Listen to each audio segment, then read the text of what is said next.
Is this Milwaukee Brewers starting rotation good enough to win another NL Central Division title? We'll talk about that next. Coming up on Locked On Brewers.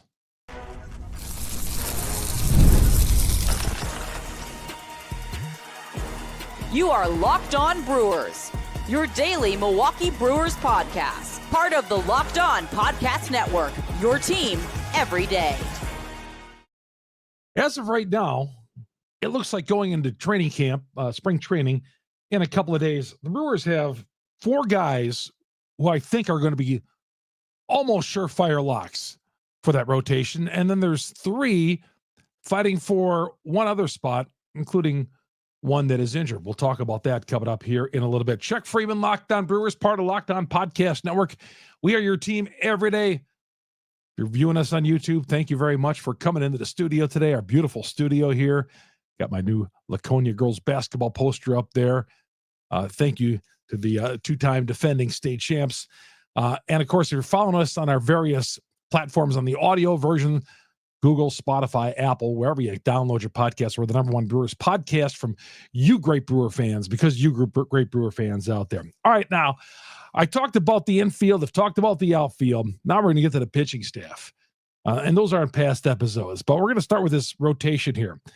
And, I don't think this rotation is bad by any means. I don't look at it as really having a weak spot. I don't see them having a #1 starter. I thought that going into last year. 2 years ago, I thought going into the season, he had 2 #1s with Burns and Brandon Woodruff. Now, Woodruff still got to come back from the shoulder surgery. We're going to get to that. But we're going to go through all 4 of these guys, and then who could be competing for that #5 spot. All right, at the top of the rotation, it's going to be fastball Freddy Peralta. Last year, 11-9, a 3.79 earned run average. Now, at what point do we think that this is about as good as Freddy is going to get? Are we there at that point just yet? There's been times he went through a stretch, I believe, 19-20 scoreless innings last year. And as we know, fastball Freddy can be absolutely remarkable. Other times, he runs into that high pitch count early on, and you're just hoping to get 5 innings out of him. He's not a legitimate ace right now. I'm not sure he's ever going to be. He got to 200 strikeouts for a second year in a row last year through 173 innings. And I just think he's solid. There's going to be times when he's out there and he is going to look magnificent. He's going to look great. He's going to keep the ball in the ballpark. And you look at Freddy and say, yeah, there's something there. Remember a few years ago? What was that like? Well, several years ago, they tried him in the bullpen, and it looked like he found his spot out there, but they moved him back into the rotation. And, he's going to throw you some quality starts as well. And I just don't know if there's much more left, much more better than he can get. His other pitches aren't great by any means.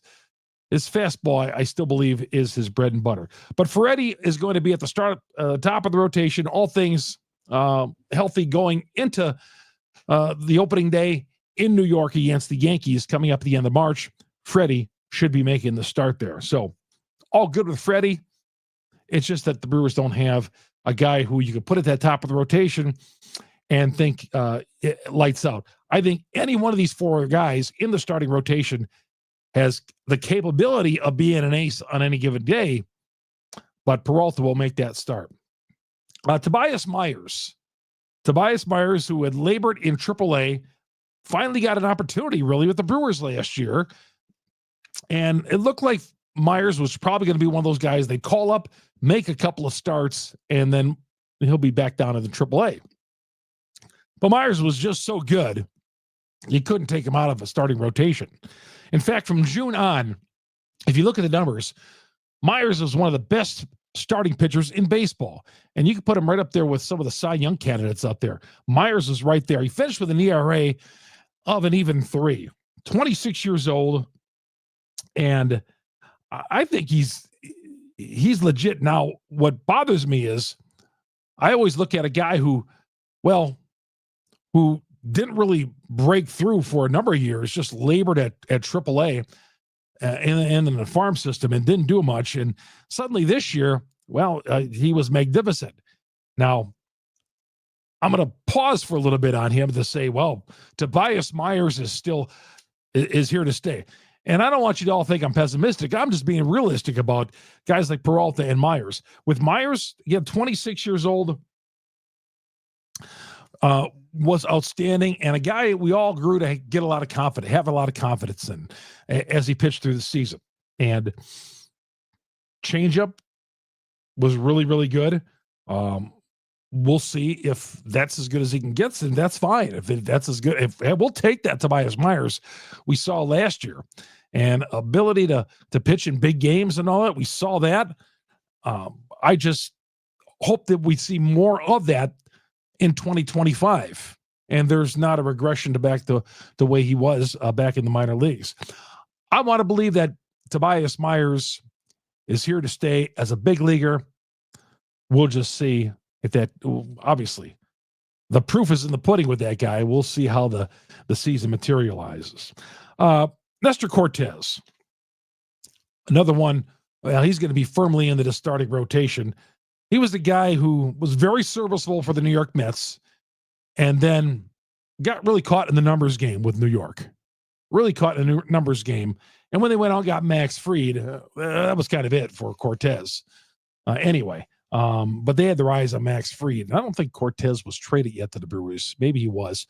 But they had their eyes on Fried. And Cortes, even before that, was going to be expendable anyway. And he's under the final year of team control. So he was tradable by the Yankee standards. Turned 30 years old. In fact, he turned 30 years old in Vegas.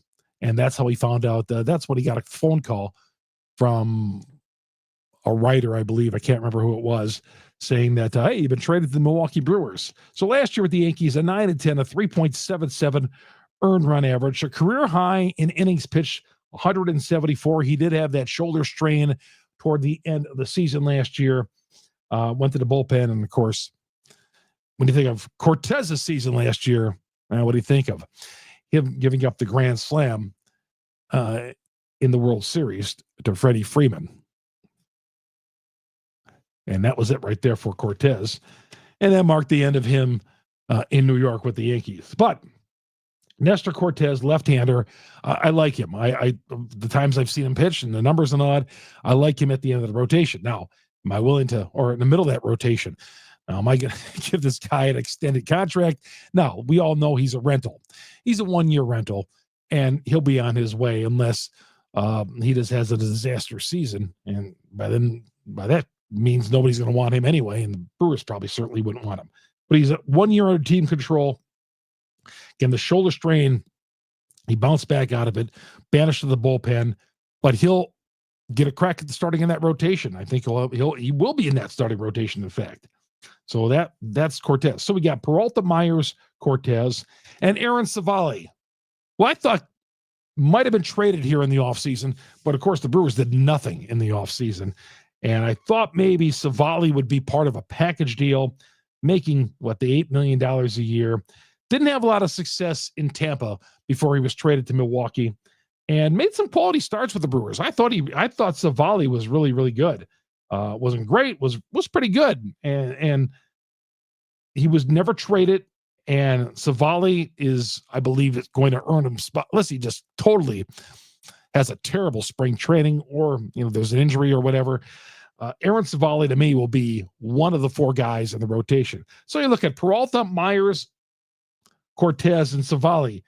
Again, like I said, any one of those four guys can have a lights out performance for you. So I feel good about those guys. I feel good with each and every one of those guys making a start. I don't look at any one of these guys and say, God, oh, geez, Cortes is pitching, Civales is pitching, Myers is pitching, Peralta is pitching. I think I like them all. In fact, they're pretty even if you ask me. They're pretty even with, I think, Peralta and Myers showing a slight edge. But you feel good about any one of those four guys going out there.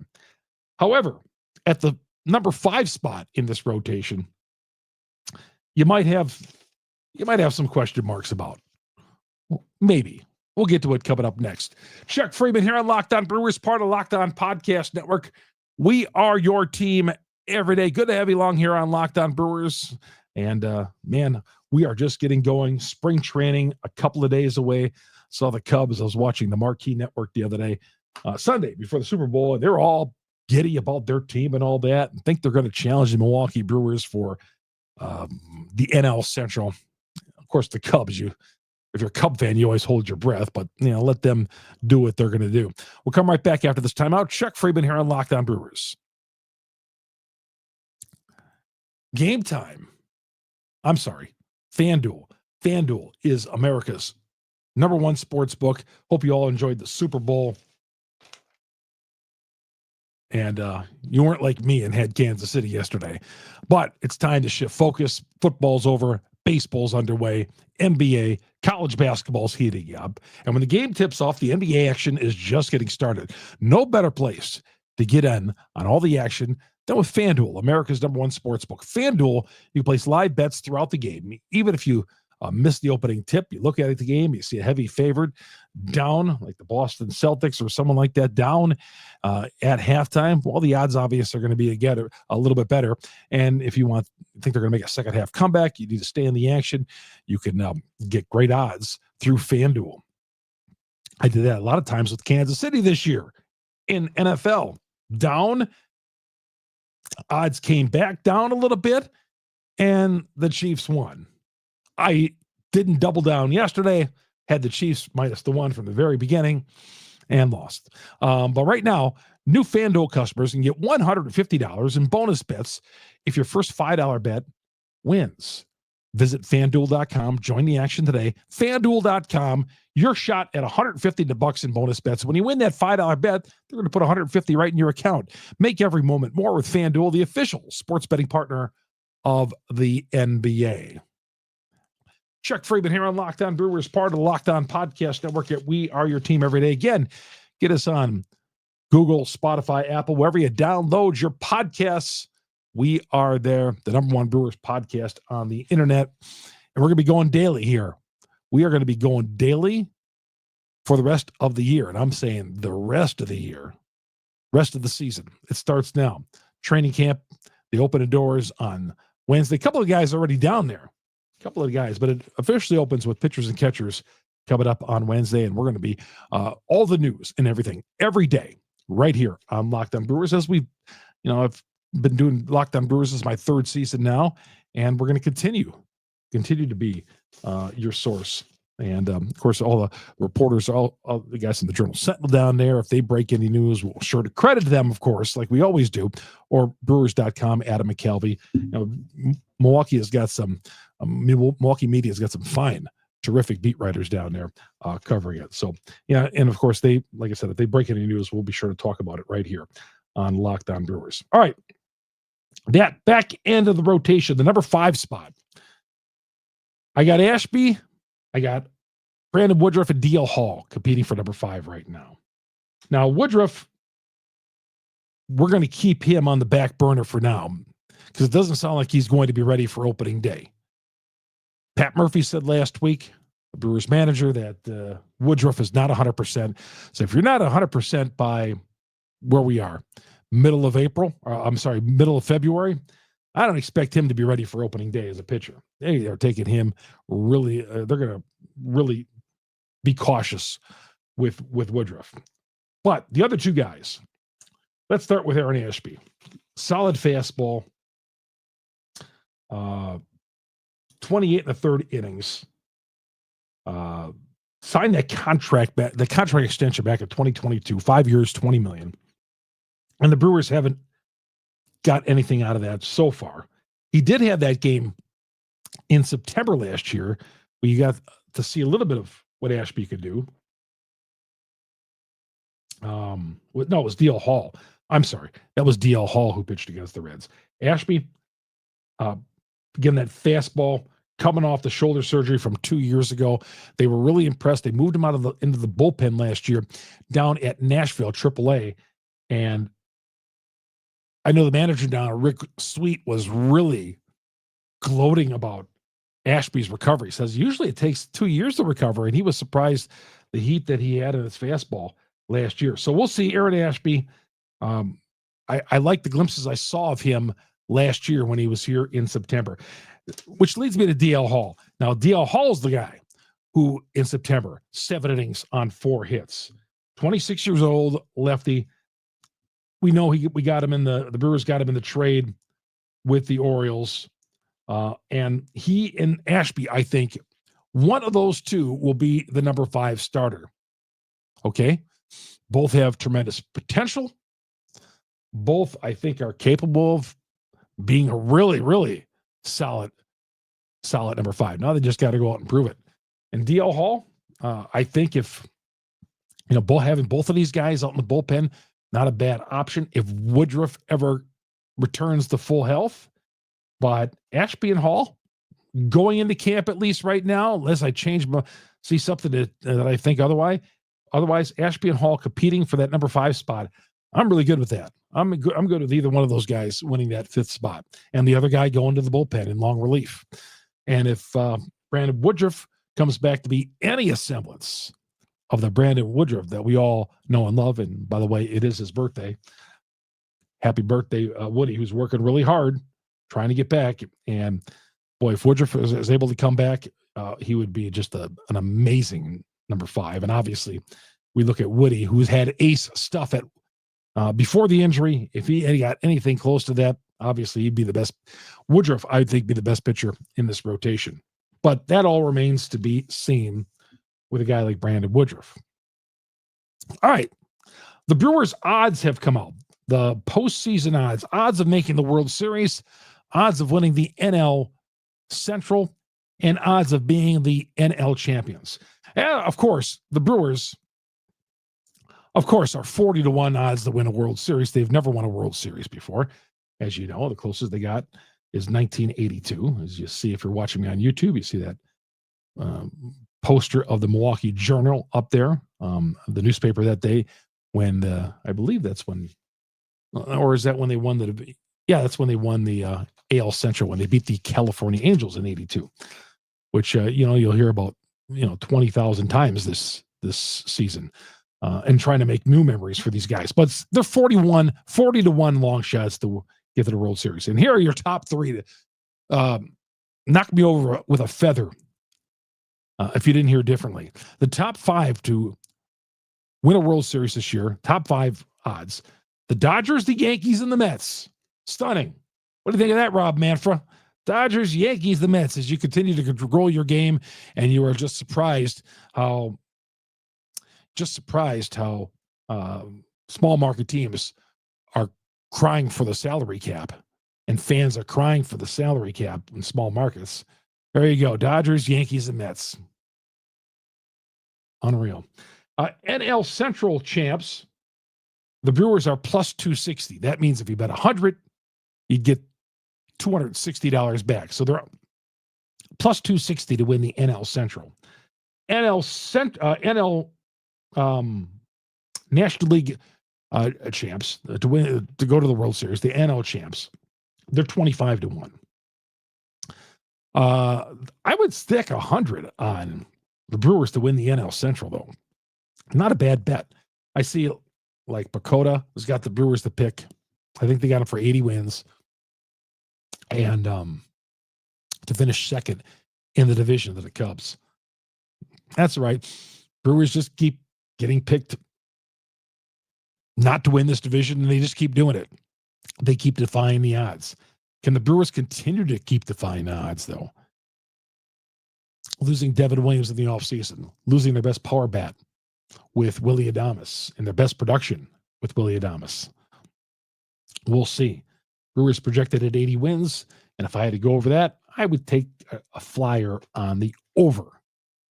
Take a flyer on the over. Brewers announced on Monday they will be honoring Bob Uecker a few different ways. They're going to have a day of celebration of the life of Bob Uecker. They're going to announce that at a later date, sometime down the road. So that'll be cool. Probably something before a game, I would imagine.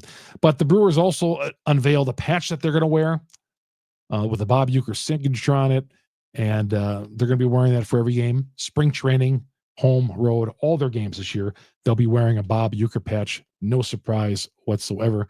So very cool. He's the most celebrated Milwaukee Brewers employee ever.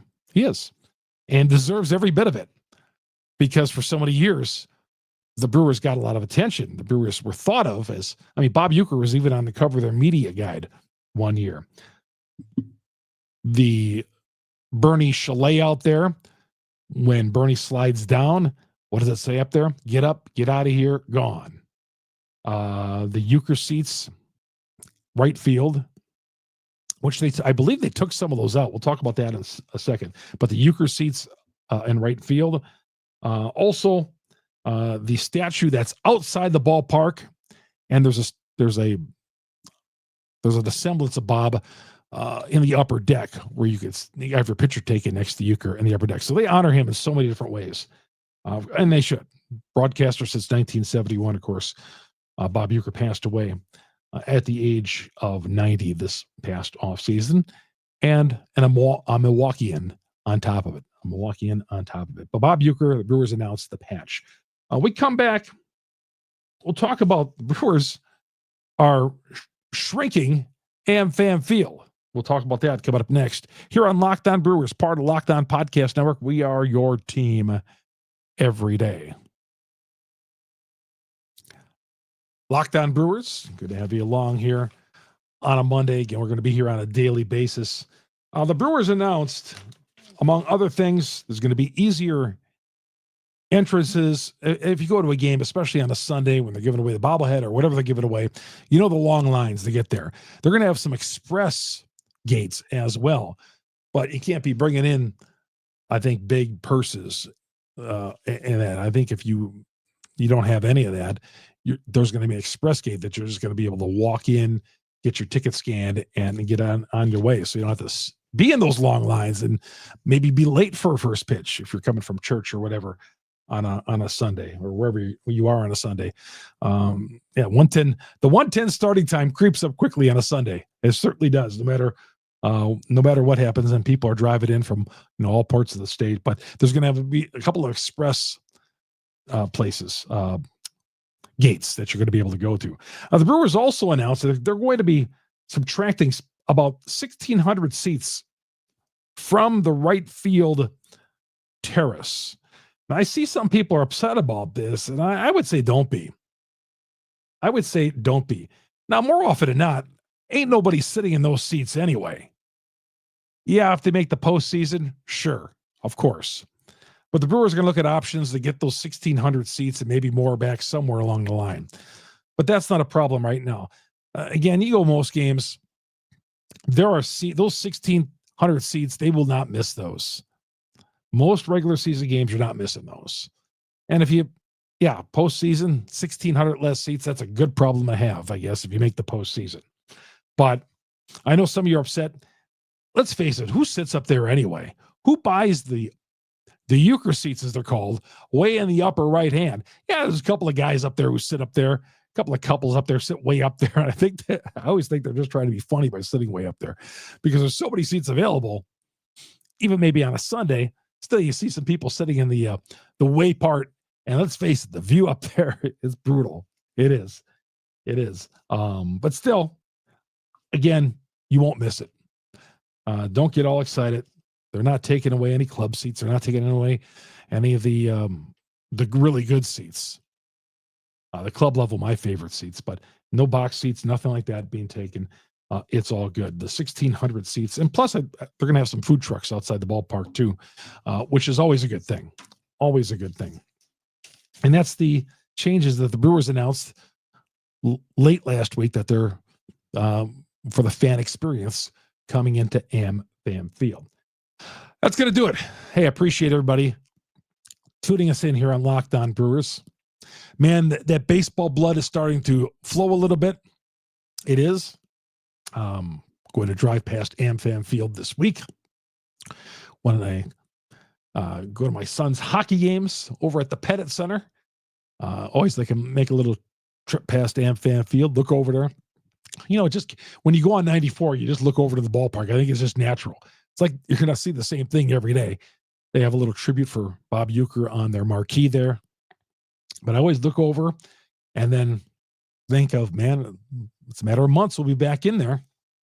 End of next month, Brewers will be on the road in New York and then that homestand with opening day, starting off with Kansas City and continuing with Cincinnati. We're a long ways away from that. Plenty to talk about in spring training, the position battles and all that, third base as well. We got a lot to get into the third base. You know how I feel about that. And of course, everything going on with the Milwaukee Brewers. And we'll have it all right here on Locked On Brewers. Thanks for making us your first listen to every day, Locked On Brewers. And for your second listen, my guy Sully's got all the spring training talk. Locked On MLB, Sully does a great job. Make him your second listen after you listen first every day to Locked On Brewers. It's going to do it. Chuck Freeman, Locked On Brewers, part of Locked On Podcast Network. We are your team every day. Have yourself a great day, everybody.